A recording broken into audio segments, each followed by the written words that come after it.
InfoWars.com. That's Mackey and Judd production, but it is Tuesday. Time for the bonus scoop with our guy Doogie. Of course, Declan, executive producing as always, doing a wonderful job multitasking behind the scenes. Doogie, what is going on, my man? How are you today? Happy draft week, Judd. Good to see you. Hello, Declan. Good afternoon. So let's start draft week. We are now 2 days away from the first round, which of course is going to begin on Thursday night in Cleveland. What do we know about the Vikings? Pelissero reported, and we had talked about this going back a few weeks, Dukes, that the Vikings have definitely made calls to teams above them. I've been told that they went as high as 4 and called Atlanta, but of course that was going to cost a ton, so they bowed out there. But what can you tell me as the draft approaches about the approach of Rick Spielman and the people at TCO Performance Center? If the Vikings move up, Judd, I think it's way more realistic. It's to 10 Dallas or 11 the New York Giants, that they're not going as high as 4. They are not going up to Chris Spielman and the Detroit Lions spot at pick 7, even though Rick and Chris clearly have a wonderful relationship.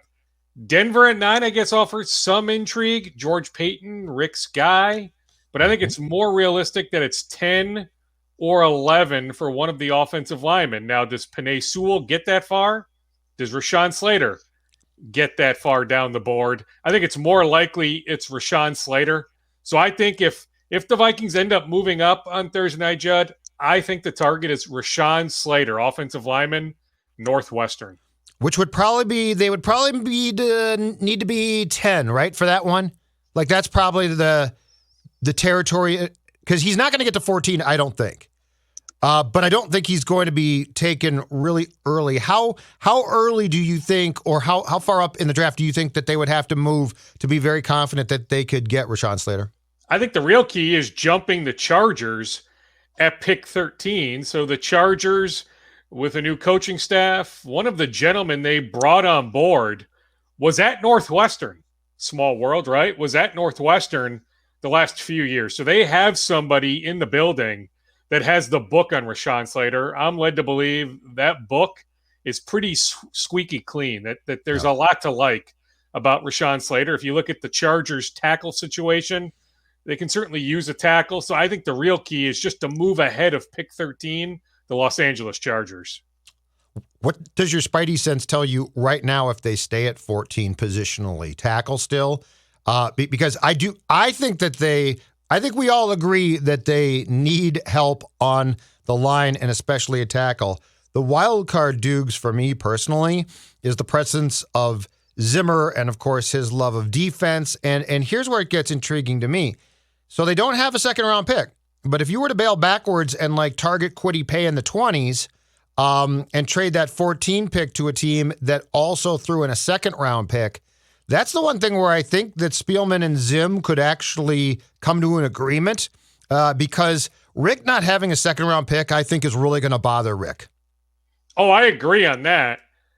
My rebuttal to what you just said, Judd, is who's moving up to 14? Is the key for Devontae Smith, the Heisman Trophy winner, to fall to 14 for a team like Baltimore or another wide receiver needy team? Maybe it's Chicago, maybe it's Green Bay, maybe it's Tennessee. For one of those teams to jump up for Smith, I don't know who else is jumping up for a particular player. I know Chris Sims, who I like, by the way. Chris Sims, I think, does excellent work. His mock draft from this morning has Justin Fields getting all the way to pick 31. What? I have a hard time believing Teddy? that Justin Fields, pick 31. To me, if he starts tumbling even a little bit, somebody is going to jump up for Fields. I think it's even higher than 14. So, to me, who's coming up to 14? But yeah, could I see a scenario like that where you move back, you end up with Kwity Paye? I struggle, Judd, to see them taking Jalen Phillips with that concussion history. It's tougher more than ever to have the full medical book on these guys just because of a non-traditional combine. Guys were in Indianapolis in the last, 7 to 10 days for medical checkups, but that doesn't mean that every team had a medical representative there. So you're trusting some secondhand sourcing on that. I think that's a slippery slope. As good as Jalen Phillips could be, Jalen Phillips, don't get me wrong, 3 or 4 years from now, we may look back and Jalen Phillips from this draft class. I just think, though, with the injury history and the concussion history, I would be surprised if the Vikings went that route, especially at pick 14. Maybe they're willing to roll the dice more if they end up moving back 7, 8, 10 spots later first round. But I think Kwity Paye makes a bit more sense in that regard. I also wonder if Mike Zimmer is pushing for J.C. Horn, a really good cornerback, that the Alabama cornerback isn't going to be there at 14. But you think about the 2022 Vikings. So next Monday, the Vikings have the deadline to pick up the Mike Hughes fifth-year option. We can say right now, Judd, the Vikings are not picking up the Mike Hughes fifth-year option. So Mike Hughes is about to enter the final year of his contract. Mackenzie Alexander, 1-year deal. Xavier Woods, 1-year deal. Yeah, they want to keep Harrison Smith, but right now Harrison Smith entering the final year of his deal. Patrick Peterson, 1-year deal. Yep. Jeff Gladney, even if Gladney ends up playing, what does the future hold? How long might a suspension be for Jeff Gladney? So, you think about the secondary not only can use some immediate help, but more so 2022, they could use all sorts of help. So I do wonder if Zimmer,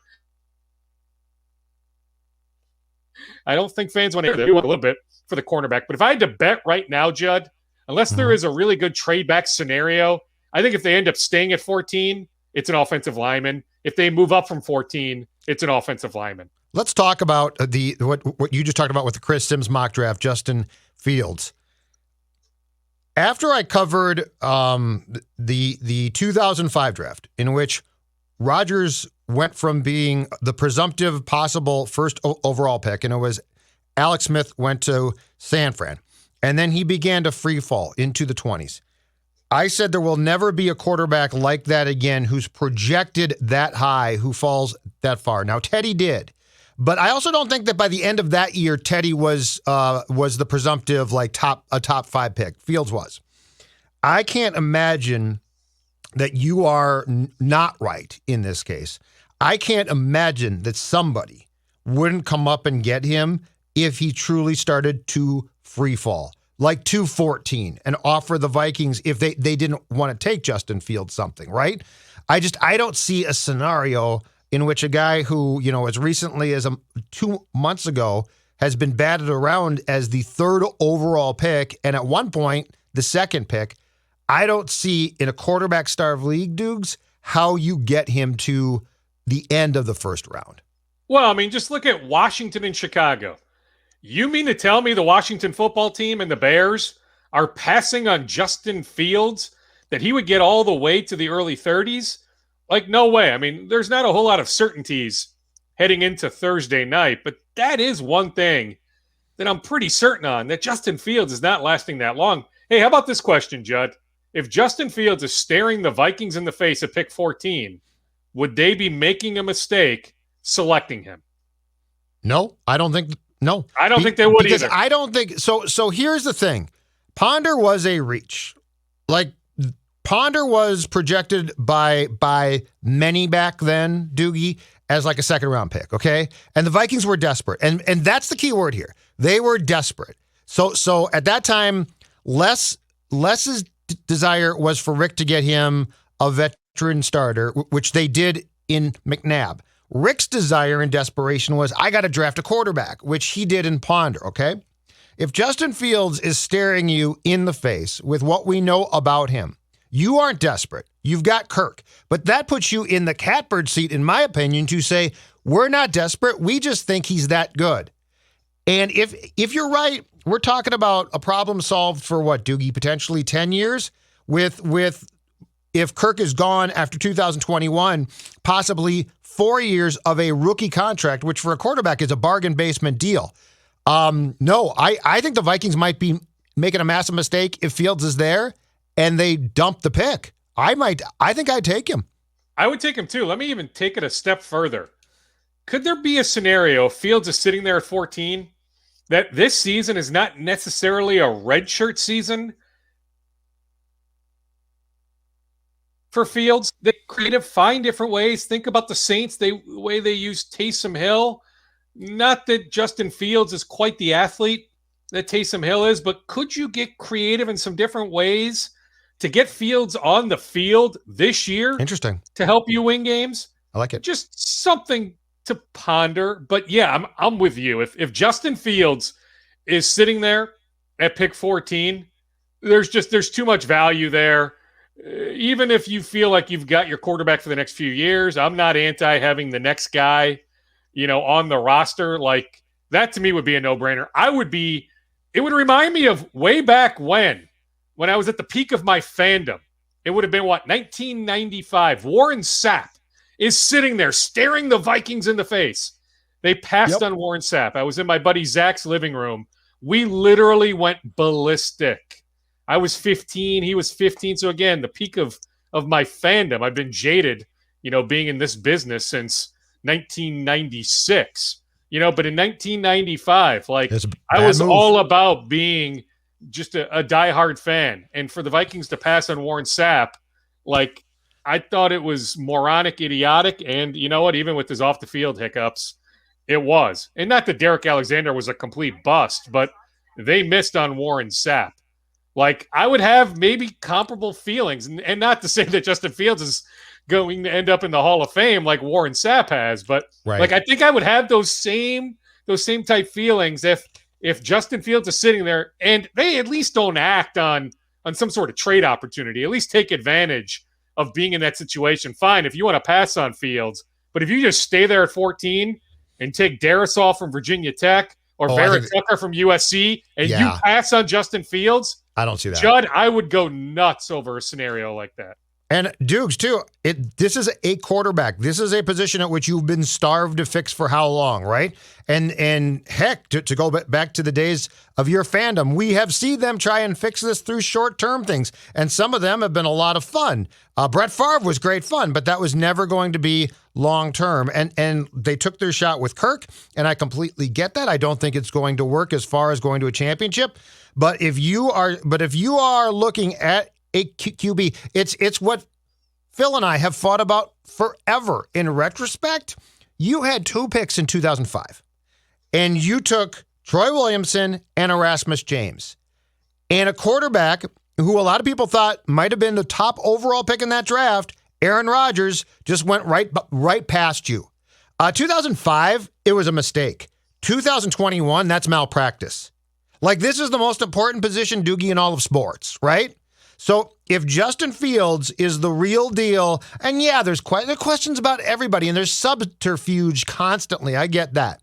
But if this is that case where he just falls to you at 14 and you're like, oh, we're good, you're crazy. You're absolutely crazy. For what it's worth, the feedback I've gotten on Fields, including from my guy Randy Mueller, the one-time NFL Executive of the Year back in 2000, the former Dolphins general manager, the former Saints general manager. I talked to Randy yesterday. He actually hopped in on some different Zoom calls, just with his contacts. He had access to some of these Zoom interviews that guys did with teams. Yep. And not only that, but just the feedback that gotten is really good on Fields. I would just say flip on the tape of that semifinal game against Clemson not that long ago. There's so much to like about Justin Fields. I hope, Judd, for the sake of what we do, because it would be an unbelievable talker, even if they end up taking Fields, but if they pass on Fields, I hope, somebody who roots for storylines, give me that storyline on Thursday night that Justin Fields is sitting there and he's in the ballpark for the Vikings to either maybe even move up for him. Heck, I'm talking about, I see if they move up, it's for an offensive lineman, but maybe you jump up to 10 or 11. Not that the Cowboys would take Fields, not that the Giants would take Fields. Jump up a few spots and take Fields that way. But, I hope that scenario presents itself, that Fields is staring the Vikings in the face. Where do you think Trey Lance goes, Dukes? Because I think the Mac Jones thing to me is an enormous curveball. I think Mac Jones goes 3, but I don't say that with any sort of conviction, Judd. Sure. Just maybe even reading the tea leaves ever so slightly with Kyle Shanahan's comments on Monday. I just think the Niners go with Jones, but heck, if they go Lance on Thursday, Judd, I'm not going to be shocked. But I think Mac Jones goes 3. So then the question is, okay, is Atlanta locked in on Pitts? Could he go as high as 4? If not 4, where does he end up going? I would think in that scenario, the George Payton to go after Trey Lance. Interesting. So, because the two things that I think also are ripe to happen if Lance starts to fall past 5, Doogie, is I think that there's a very good chance that Detroit trades from 7 or Carolina trades from 8, and that's where, to your point, Washington comes up from 19. Like, Washington's got to get a quarterback at some point here. So it wouldn't shock me if a Washington or if a team like the Bears, and I know they've got Dalton, but that is not an answer.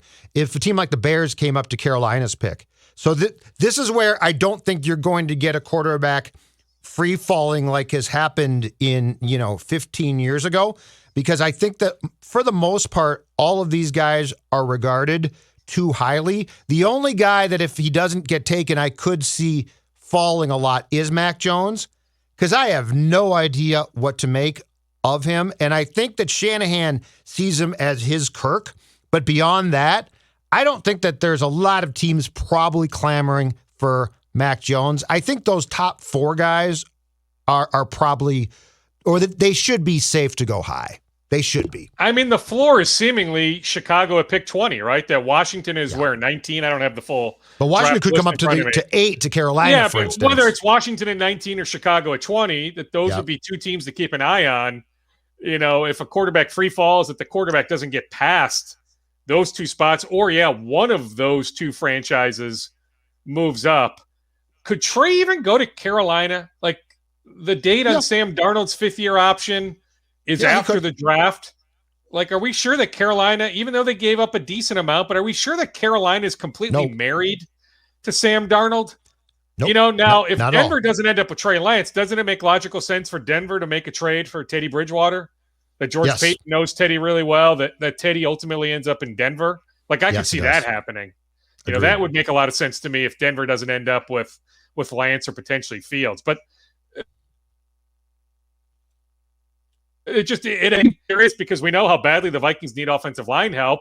Does Sewell go 5, or does he go 6? Does he go 7, or is he potentially still on the board at pick 8?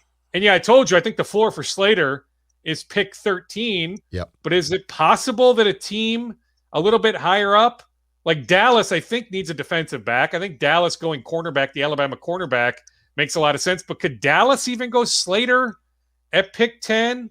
Like, those are still questions. Those are still questions that linger in my mind. Yeah, that's a good point. I think that they'll go defense, but they have been so. They have been, Patrick Surtain II has been mocked to them in almost every mock, Doogie, and it's to the point where I almost am now hesitant to think it's going to happen because it's so widely being done, right?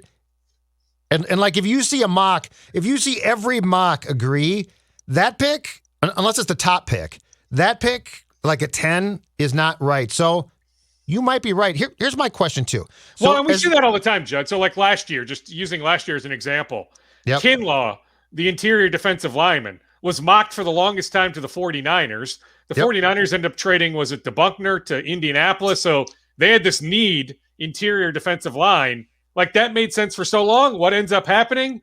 The 49ers end up with Kinlaw. So there are many instances where it makes too much sense. And you're right. Dallas has this glaring need for a cornerback. What's your thought on this, though? So we talk about the obvious potential permeations of what the Vikings could do with that first-round pick, and it's fun to talk about QBs. And certainly if you could solve that problem long-term here, it would be ideal. But what is your sense about the immediate pressure on the GM and coach right now from the Wilfs to win in 2021? And I don't mean just get to the playoffs. I mean potentially now win a playoff game, make a run. Because as much as, Rick will always say, well, we always go with the best guy on our board. The truth is, no, you often go with the best guy on your board who's going to fit a need. I think that's one thing about this is their contracts, which start 3-year deals in 2021. If they don't have a great year, that's 2 years of buying them out, new TV deal in play, post-pandemic. It's very possible. So what's your gut tell you about just the pressure on them immediately to say the future's the future, but we have to win right now? I think the pressure is immense. Now, you could argue there's pressure every year, but I think it's ramped up even more so this year. Everything they've done the last 6-7 weeks has pointed to them really feeling like, hey, we can return to our 2019 ways. That maybe there's even something to be said about the odd number years under Mike Zimmer. 15, 17, 19, now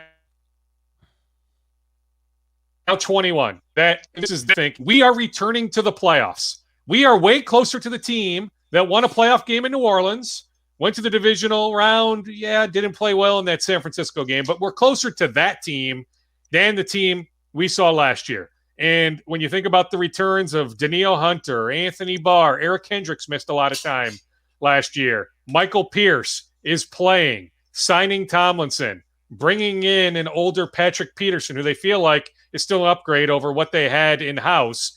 Everything they've done, Judd, points to them really believing, hey, we are going to rebound this year. We can win double-digit games.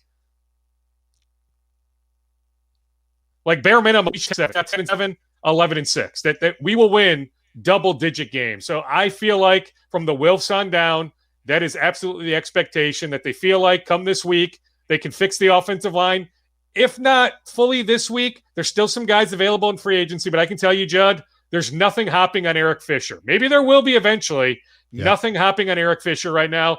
Mitchell Schwartz. I'm just telling you, in short, I would not bet even a penny that Mitchell Schwartz ends up with the Vikings. I don't say that Russell lightly. Okun, Dukes? Nothing hopping, but we know that they chased him previously before they signed Riley Reef. So, Yeah, there are enough guys out there. Villanueva, who maybe is pigeonholed with Baltimore, but if he's still out there, I think there's still enough guys out there that could potentially help them. But they're going to fix the offensive line one way or another, and I think it's as soon as Thursday. But if it's not Thursday, it'll be Friday. Speaking of fixing things, my good man, on this session of the Scoops, let's turn to the local baseball team. Where do they, not we, it's not my problem, where do they start? Because this thing feels off. It feels weird. Rocco Baldelli in Monday's game against Cleveland did something I don't think I have ever seen in a big league game before, and it didn't cost them. But when you make a second trip to the mound, having, I guess, forgotten that your pitching coach made the first trip, and then you're going to leave Barrios in, which, by the way, is very weird because ordinarily when Rocco goes to the mound, it's to take guys out. And then he said, I just forgot. But this whole thing at 7-14 at this point just feels off. What is your thought process about how they try and start to put the pieces back together? Because if you don't do it soon, you're going to be out of it. I you can't agree. keep on this path. I'm with you. It feels off. I will tell you, Judd, even in the last 5-ish years, it's rare, but not completely unheard of. Don Mattingly, I think, where he's at now. I think one instance with the Miami Marlins, same thing happened. Joe Girardi, I can't remember if it was with the Yankees or with the Phillies, but same thing. So, yes, can't happen. Yeah. I don't know how that happened with Rocco, but it's not completely unheard of that other managers have made the same mistake. That's not taking Rocco off the hook. It can't happen. But I'm just telling you, it has happened, unfortunately. I'm not quite sure they're doing anything well right now. They're not hitting. They're not fielding. They're not pitching. Alex Colomé, Alexander, whatever that bleep he wants to be called. I don't think you DFA him at this point. But that's close. That's getting close. He's made 8 appearances, and he's blown, 4 save opportunities, took the loss on Monday night. Yep. It's been 5 or 6 where it's been horrendously bad. He's had 1 or 2 passable, appearances, but yeah, out of 8, most of them have been train wreck bad. I don't know what you do at this point with him. You need to demote his role or, create a phantom injury and put him on the injured list, but it's not like he's the only one. Tyler Duffy gives up the home run on Monday night. His velo was off down in Fort Myers to some extent. Really, only Taylor Rogers has been pretty good, and it's not like he's been unhittable. Hansel Robles has shown me enough where you feel okay about him, but collectively the bullpen has been really, really bad. Like, think about some of these defensive alignments we've seen, and I get it. A lot of it is just based on, guys being hurt or being on the COVID list. But like Louis Arise probably shouldn't be in left field. He just shouldn't. Correct. And then like last night's outfield alignment, like if I told you on March 15th we would see an outfield of Jake Cave, Brent Rooker, and Luis Arise at some point, especially when you're in a rut, like you could really use a win, you would have told me you're nuts, right? Like it's awkward. I think there's some friction in the clubhouse, frankly, that they're not at the 85% COVID vaccine threshold. Like, I think that's weird. We know that Andrelton Simmons is pretty outspoken about his, lack of desire to ever be vaccinated. But it's not like he's alone. He's just the one that happens to be vocal. But there are other guys who are anti the vaccine. Maybe they eventually change their minds, but there are guys that I'm aware of. I won't say names right now. I don't think it's germane to the conversation to just be spewing names. But I can tell you, like, I can think of one for sure.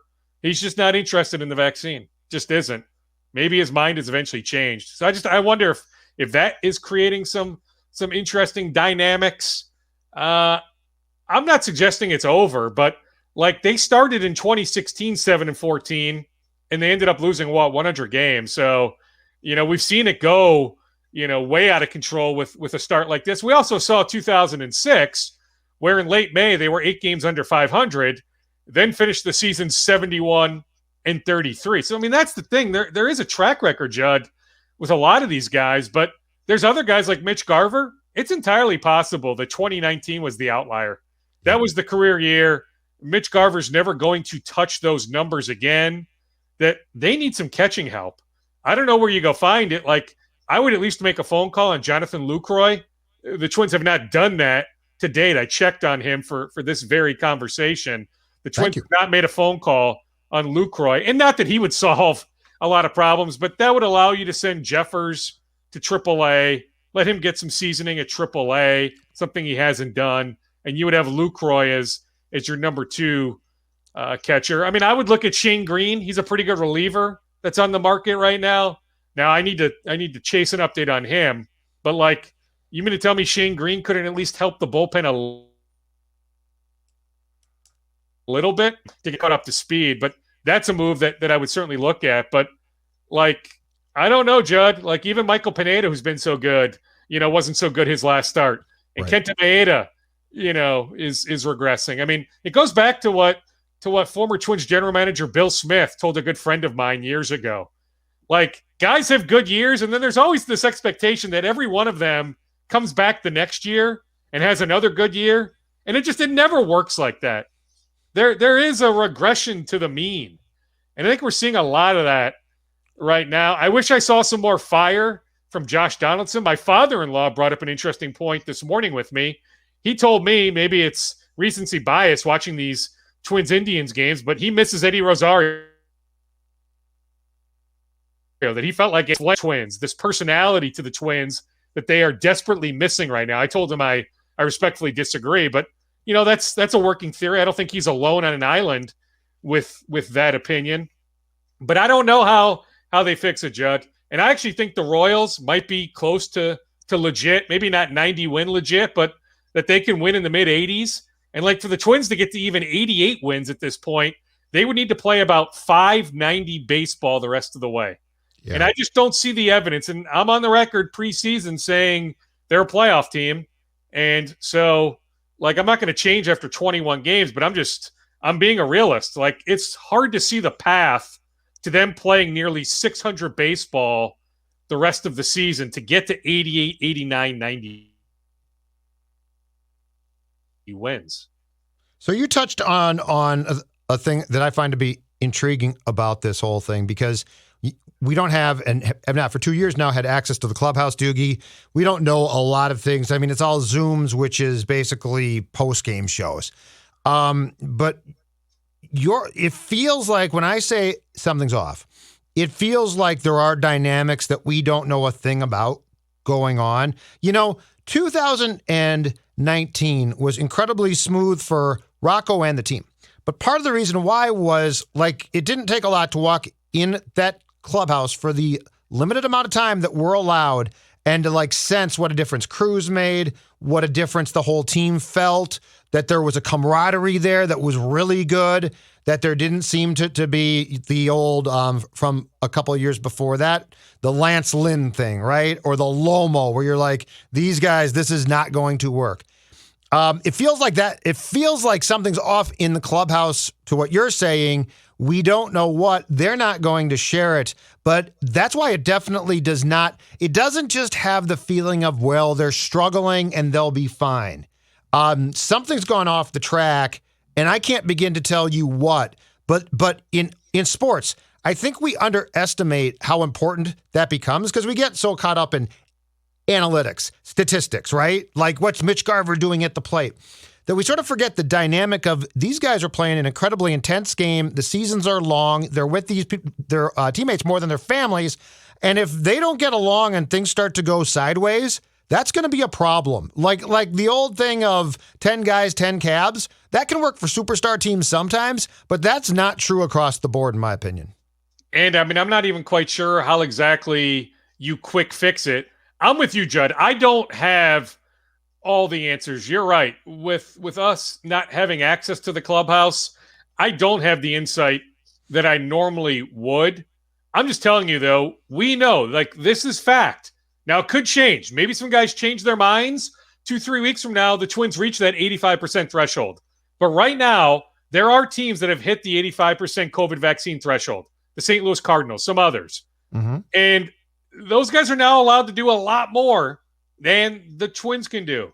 Go out to dinner, just a lot of different things. And I just wonder, again, let me make this clear. This is more a theory of mine. This is not me reporting anything definitively. Please don't aggregate this. But it is a working theory of mine that there are guys that have gotten the vaccine. We know that from the pictures they put out. Nelson Cruz and others, guys that have gotten the vaccine. Yep. And I'm sure they would love to have the freedom that a lot of their colleagues on other teams have.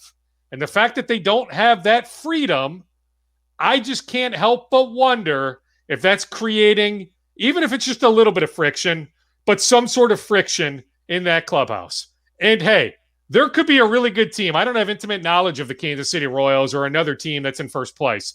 They're absolutely, I mean, with 98% certainty, Judd, there is another team in a comparable position. There is a team in first place right now playing good baseball that is not at the 85% threshold. So it's still not, like a legit excuse. Like you can still go out and play capable baseball and go out and win games. Yeah. But I'm with you. When you're around these guys so much, there is something to be said about chemistry. However you want to define chemistry, that in baseball, it's more important than any other sport. And certainly something does seem off right now with the Twins. Do you think once Kepler comes back, Sano comes back, how much do you think that helps? Because it's my personal opinion that I'm not sure they're going to save the day. And look, Astudillo and Jay Cave should not be playing on a daily basis. There's no question about that. But, Miguel was at what? 111. Kepler has not been the same player essentially since 2019. So the problem, too, is offensively, they've been terrible. And there are people, the broadcasters, basically, that are on TV who keep telling me, well, it's injuries and they haven't had their full lineup and they're going to have their full lineup. That's a great thought, but I don't know that I'm convinced that when Miguel and Max come back, that saves the day, because it's not like when they got hurt, or in Kepler's case, went on the COVID list, Dukes, that they were absolutely tearing things up. I don't know why I buy that when everybody's back, it's going to be fine. I think that there's still some question marks offensively. There are still question marks, but you said it, Judd. It's Astudillo, it's Cave, it's some others. Give me Kepler and give me Sano over those guys, or give me the option of playing Kirilloff at first base. Yeah, I agree with that. Then I suppose you are playing Arise in left field, which is not something I like. But if Buxton is the center fielder, I feel better about it, that Buxton can mask some of Arise's warts in left field. And it's not Arise's fault. He's not a left fielder. And Cleveland is tough. The predicament that they are in. Sure. That corner in Cleveland can be tough if you haven't played out there. 100%. Yeah, no denying that. That's why just looking at, the position they were in yesterday was just so darn unfortunate. But like, here we go again with Buxton, right? Like, yeah, even checking with some people, that know that are not Rocco, because Rocco went on the record saying, it seems like this is a short-term thing. I've heard the same thing, but like, again, it's one thing after another. Like, Byron, just can you play 7 straight days? Can you play 15 out of 16? Like, let's keep you on the field, because Byron, like, you're a legit MVP candidate. Now, if they end up with 75 wins, you're probably not. But the way you're producing, you are a top 5 player in the league. Your team needs you in the lineup. You need to find a way to stay in the lineup. Play, and like. But do you fault him to a certain degree, or no? It's always going to be something. Like, it is always something, but do you fault him, or are I these don't just fault him. all I think legit? There's a toughness there. I mean, he's a former football player. He's I know, got some of that football toughness. So I think if he could play, he'd play. So I'm not questioning his toughness. I think his knee was legitimately sore when he woke up on Monday morning. I understand that. It's just so darn unfortunate. Yep. And like, it's what we talked about a couple weeks ago, Judd, with Buxton, with Polanco, with Arise, with Donaldson, with Cruz. It's cringeworthy. Like, every time they swing, every time they run. Now, if they've sustained, being in the lineup and it's May 25th, okay, maybe we feel differently. But like, these first 4, 5, 6 weeks with these guys missing games, like, how do you not feel like, what's next? Like, that's the feeling I have with Buxton, unfortunately. 100%. It's okay. Buxton probably back in the lineup as soon as tonight, Tuesday. But then what's next? Does he ding up his hammy, in tonight's game or Wednesday afternoon's game, and then he can't play this weekend against the Royals? Like, that's my mindset right now. And I'd love to be able to advance past that mindset. All right. So the one thing that I will say, Doogie, to me seems more and more like potential malpractice on the part of the front office from the winter is this. And it comes back to Buxton, and it comes back to the knowledge that you are probably going to send Kirilloff down to start the year because of service time. How did you not sign or pursue a starting caliber outfielder who could play center and then can just go play left, because that's the norm now, right? Like, I mean, some teams have 3 guys who have previously played center field in left, center, and right. I guess it's maddening to me how you end up with Jake Cave, and they're like, oh, Jake Cave will play out there. Like, Jake Cave, okay, he's on the roster. I get that. Teams have Jake Caves. But how did you not go pursue somebody that you legitimately thought, and Broxton clearly is not that guy, because he has been in St. Paul at the alternate site the entire time. How did you not acknowledge that? Because Byron Buxton being hurt and out is not new. Like, we've been through this every year.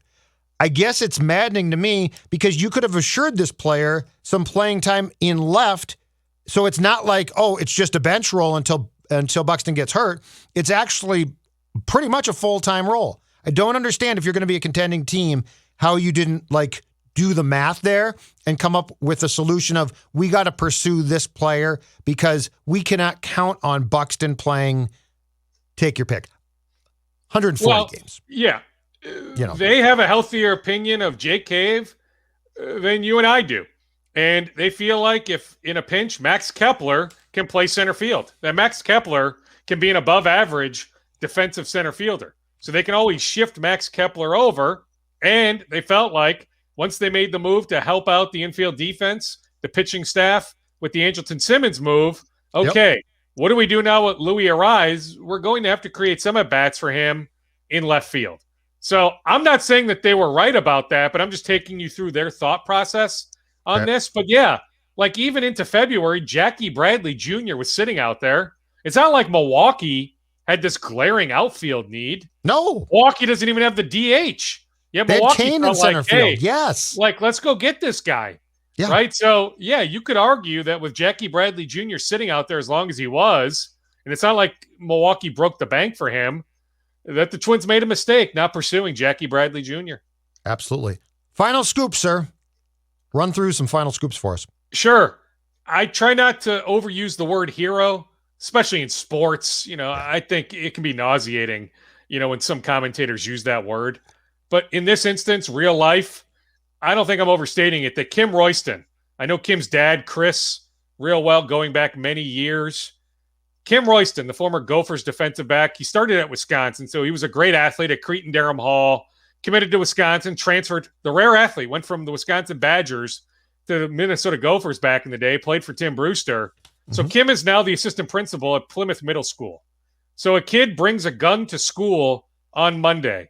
Kim Royston was a big reason why that situation did not turn into an absolute catastrophe. Really? A tragedy. That Kim was a big reason why they were able to disarm the young man. And so Kim Royston, true hero. So I mean that when I say Kim Royston, hero. Also on the Gopher men's basketball front, anytime you see a player that has a pulse that is 6'8" or taller, just presume that the Gophers have reached out on that player. And they're looking for size. Steph Mitchell, former Shakopee High School star, good player in the ACC at Boston College.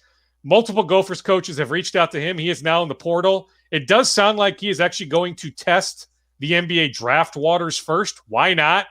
Maintain your eligibility, get some feedback from an NBA team or two, what you need to work on, then play college. So I think a lot of the guys that are testing the pre-draft process, like Brandon Johnson, he played for the Gophers last year. I think a lot of these guys are going to end up back in college. So the Gophers roster is still incomplete, but make no mistake about this. Ben Johnson is pursuing a big or two before anything else. Like, you could argue they could use another point guard. Like, is Peyton Willis really your number one point guard? But I'm just telling you, and I'm not saying that maybe they don't bring in another point guard at some point, but the number one priority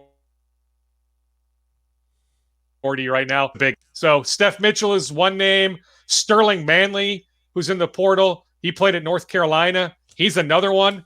They would love Christian Bishop, a really good transfer from Creighton, double-digit scorer for a really good program, Creighton in Omaha. But it sounds like Bishop will not pick the Gophers. I don't even know. Maybe he has picked somewhere already. I don't know, Judd, but I was told a few days ago the Gophers are not getting Christian Bishop. Okay. Great stuff, Dukes. Talk to you. And we should give credit, Judd, to the Timberwolves. I mean, it's been a very enjoyable product the last week. Even the loss in Sacramento, that was a fun game. There is reason for hope, right? That enough that they have a winning record. What is it, 8-6 now? That if you think about their main four players, now I would say main five, including Jaden McDaniels, but if you want to go main four, Edwards, D'Lo, Cat, Beasley, those four have only played together for 13 minutes. So when you think about Chris Finch, who I've told you for weeks is a brilliant coach, he is really good at what he does. We saw it again last night on display. So you give Chris Finch a summer to work with guys, a full training camp, a full preseason, that there is reason to be optimistic heading into next year, especially if they can find a way to keep their top 3 draft pick. All right, sir. I'll talk to you. Sounds good. See you, boys.